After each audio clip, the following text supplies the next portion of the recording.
ఒక రాష్ట్ర ముఖ్యమంత్రి కెమెరాల ముందు ఇలా మాట్లాడడం చూస్తే మీరు ఖచ్చితంగా షాక్ అవుతారు.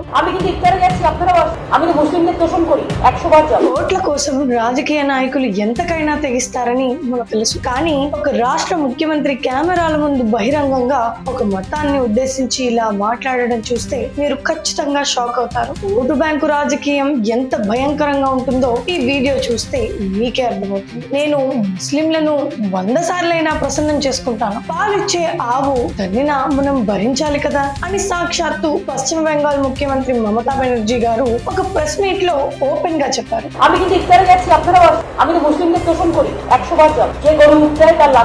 ఇక్కడ పాలు అంటే ఓట్లు, ఆవు అంటే ఒక నిర్దిష్ట వర్గం. కానీ అసలు సమస్య ఏంటంటే ఆ ఆవు తన్నేది సీఎం గారిని కాదు, అక్కడ ఉన్న సామాన్య ప్రజలను. బెంగాల్లోని ముర్షిదాబాద్, సందేశ్ ఖాళీ ఇలాంటి ప్రాంతాల్లో హిందువులపై ఎలాంటి దాడులు జరిగాయో మనం వార్తల్లో చూస్తూనే ఉన్నాం. అయినా సరే నాయకులు ఎందుకు మౌనంగా ఉంటారు? ఎందుకంటే ఆ వర్గం వారు అభివృద్ధిని చూడరు. కేవలం మతం పేరుతో గుత్తగా ఒకే పార్టీకి ఓటు వేస్తారు. కాబట్టి మనం ఓటు వేసేటప్పుడు అభివృద్ధి కోసం, రోడ్ల కోసం, సెక్యులరిజం కోసం ఓటు వేస్తాం. అది చాలా మంచి పద్ధతి. కానీ అవతలి వైపు ఉన్న వాళ్ళు మాత్రం కేవలం తమ మతం చూసి మాత్రమే ఓటు వేస్తారు. వాళ్ళు గెలిపించిన నాయకులు కూడా డెవలప్మెంట్ కన్నా ముందు తనకు ఓట్లు వేసిన ఆ వర్గాన్ని సంతోషపెట్టడానికే మొదటి ప్రాధాన్యత ఇస్తారు. ఈ విషయాన్ని మనం గ్రహించాలి. ఒక్కసారి ఆలోచించండి. డెవలప్మెంట్ కోసం ఓటు వేస్తే దేశం బాగుపడుతుంది. కానీ కేవలం ఒక మతాన్ని బుజ్జగించే వాళ్లకు ఓటు వేస్తే భవిష్యత్తు ఎలా ఉంటుందో ఊహించుకోండి. మమతా బెనర్జీ గారి ఈ